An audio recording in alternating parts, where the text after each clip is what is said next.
পরে চলে আসুন মায়েদের নামে স্বাস্থ্যসাথীর কার্ড। আপনারা ভেবে দেখেছেন? এখানে দাদারাও আছেন। স্বাস্থ্যসাথীর কার্ড কেন বাড়ির মায়েদের নামে হয়েছে? ছেলেদের নামেও তো হতে পারত। কেন দিদি এটা করেছেন? আবার কালীঘাটের টালির চালের ভেতরে বসে মেয়েটা চিন্তা ভাবনা করলো কি করা যায়, কি করা যায়। মমতা ব্যানার্জি কেন এই প্রকল্পটা এনেছে জানেন? কারণ ছোটবেলায় মমতা বন্দ্যোপাধ্যায় তার বাবাকে হারিয়েছিলেন বিনা চিকিৎসায়। বাবার এমন রোগ হয়েছিল, বাবাকে চিকিৎসা করাতে পারেননি, লোকে দৌড়ে দৌড়ে ঘুরেছেন, সাহায্য পাননি। তাই দিদি ভেবেছিলেন আমি যদি কোনোদিন মুখ্যমন্ত্রী হই রাজ্যের, আমি কোনো মানুষকে বিনা চিকিৎসায় চলে যেতে দেব না। তাই স্বাস্থ্যসাথীর কার্ড আনলেন। কিন্তু কার্ডটা মায়েদের নামে কেন করলো জানেন? জানেন তার একটা গুরুত্বপূর্ণ কারণ আছে। আচ্ছা, বহু মা বাবা তো এরকম আছেন যাদের একমাত্র কন্যা সন্তান একটাই, তাকে বিয়ে দিয়ে দেওয়ার পর সেই মা বাবা তো একা হয়ে যান তো। এখন সেই মা বাবার যদি বয়সকালে অসুস্থ হয়, তখন তাকে কে দেখবে? তার চিকিৎসার দায়িত্ব কে নেবে? তাই দিদি কি ঠিক করলেন? বাড়ির মেয়েদের নামে স্বাস্থ্যসাথীর কার্ড হবে। আর এই প্রকল্পটা কি বলে? প্রাইভেট হসপিটাল বা নার্সিং হোমে 5 লাখ টাকা অবধি চিকিৎসা। বাড়ির মেয়েদের নামে এই কারণেই হলো যে বাড়ির মেয়ের নামে এই কার্ডটা হলে এই কার্ডের সুবিধা যেমন মেয়ের নামের জন্য তার শ্বশুর শাশুড়ি পাবে, তেমন এই মেয়ের নামের জন্য তার বাপের বাড়ির বাবা মাও এই একই কার্ডের সুবিধা পেতে পারে। তাহলে মমতা বন্দ্যোপাধ্যায় মেয়ের নামে কার্ড করে তার বাপের বাড়ির মা বাবাকেও ঢুকিয়ে নিলেন, তার শ্বশুর বাড়িতে মা বাবাকেও ঢুকিয়ে নিলেন। ভাবতে পারেন কত গভীর চিন্তা করলে এটা মাথা থেকে বেরোয়। আর তৃতীয় প্রকল্প মেয়েদের জন্য সবচেয়ে বড়, লক্ষ্মীর ভান্ডার, যেটা আরেকটা কারণ মায়েদের এত ভিড়ের। হাসি দেখেছেন? এখন এই লক্ষ্মীর ভান্ডার দিদি কেন করলেন আমি আপনাদের বলি। ছোটবেলায় আমাদের বাড়িতে নিয়ম ছিল জানেন তো, দুপুরবেলা খেয়ে দিয়ে ঘুমোতেই হবে, নাহলে মা খুব ঠ্যাঙাতো, ঘুম পাড়াতো জোর করে। এবার মায়ের পাশে শুয়ে আছি, মায়ের পাশে বাবা। দুপুরবেলা ঠিক এরকমই টাইম ঠিক 5টা 5:30 বাজে। শুনতে পাচ্ছি জানলার বাইরে ঘন্টির আওয়াজ হচ্ছে। জানলাটা দিয়ে আস্তে আস্তে উকি মেরে দেখলাম ঝালমুড়ি যাচ্ছে। মাকে বললাম, ও মামা 2 টাকা দাও না, ঝালমুড়ি কিনে খাবো। আমি অবাক হয়ে দেখলাম আমার মা আবার আমার বাবার দিকে ঘুরে বাবাকে বলে, কি গো 2 টাকা দাও না, ছেলেটা কি দিই, ছেলেটা ঝালমুড়ি খাবে। আর আমার মায়ের ওপর খুব রাগ হলো, কারণ আমার বাবা খুব আমায় ঠেঙাতো। তাই মাকে বললাম, মা আমি তোমার কাছে পয়সা চাইছি, তোমার কাছে না থাকলে বলে তো আমি দেবো না, তুমি আমার বাবার কাছে চাইলে কেন? বাবা যদি আমার বকে। সেদিন আমার মা আমায় একটা কথা বলল, বাবুরে আমি তো ঘরের বউ, আমি টাকা পাবো কোথায়? তোর বাবা যদি দেয় সেটাই তো আমার পয়সা। সেদিন ছোট ছিলাম, বুঝিনি।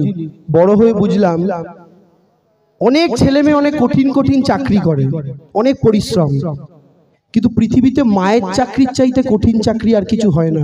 কিন্তু এই চাকরি এমন চাকরি যার কোনো মাইনেও হয় না। মায়েরা যে পরিশ্রম বাড়িতে দেন, ওই পরিশ্রম যদি কোনো কোম্পানিতে গিয়ে যেতেন, মাসে 20,000 টাকা মাইনের চাকরি হতে পারত। কিন্তু মায়েরা সন্তান পালন, স্বামীকে দেখা, শ্বশুরকে দেখা, শাশুড়িকে দেখা, এত কাজ একসাথে করেন, কিন্তু তারও কিন্তু কোনো মাইনে হয় না। আমি সেদিনকে আমার মায়ের কথাটা বড় হয়ে বুঝতে পেরেছিলাম। কিন্তু সেদিনকে আমার মাকে আমার বাবার থেকে 2 টাকা চেয়ে তবে আমায় দিতে হয়েছিল। আজ 1-1.5 মাস আগের কথা। আমি রাস্তা দিয়ে যাচ্ছি একটা মিটিংয়ে, গাড়িটা দাঁড় করিয়েছি চা খাবো বলে চায়ের দোকানের সামনে। চায়ের দোকানটার ঠিক পাশে একটা আইসক্রিম কাকু দাঁড়িয়ে। একটা মা যাচ্ছে, তার ছোট্ট বাচ্চা তার সাথে। বাচ্চাটা মায়ের আঁচল টেনে বলছে, ও মামা 10 টাকা দাও না, একটা কাপ আইসক্রিম খাবো। মাকে দেখলাম সেই মা তার আঁচল খুলে বার করে, আঁচল থেকে 10টা টাকা বার করে ছেলের হাতে দিয়ে কি বললো জানেন?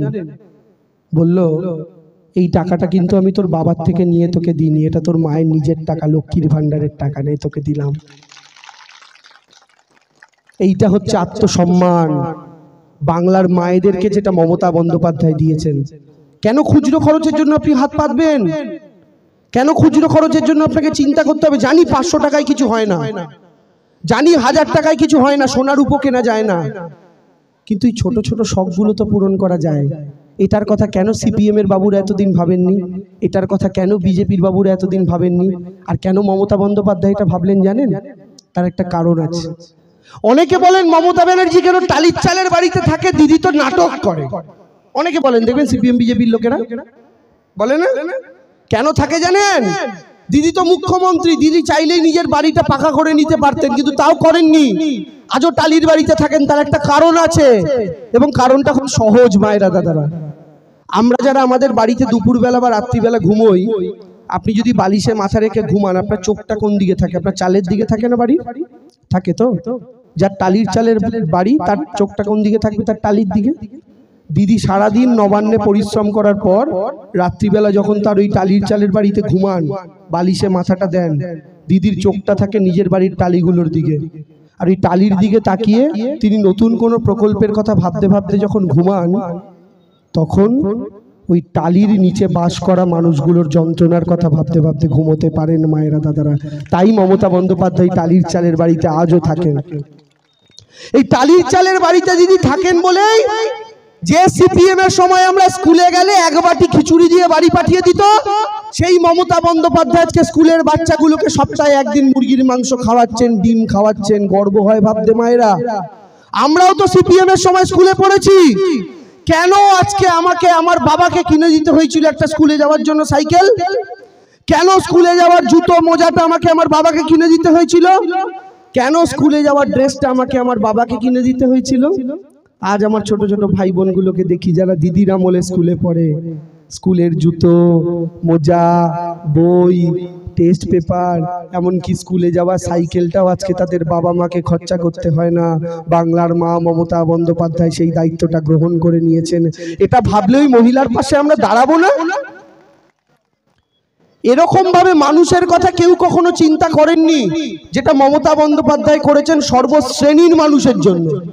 নারী পুরুষ ছোট বড় নির্বিশেষে প্রত্যেকটা মানুষের জন্য যদি কেউ ভেবে থাকেন সেটা মমতা বন্দ্যোপাধ্যায় ভেবেছেন।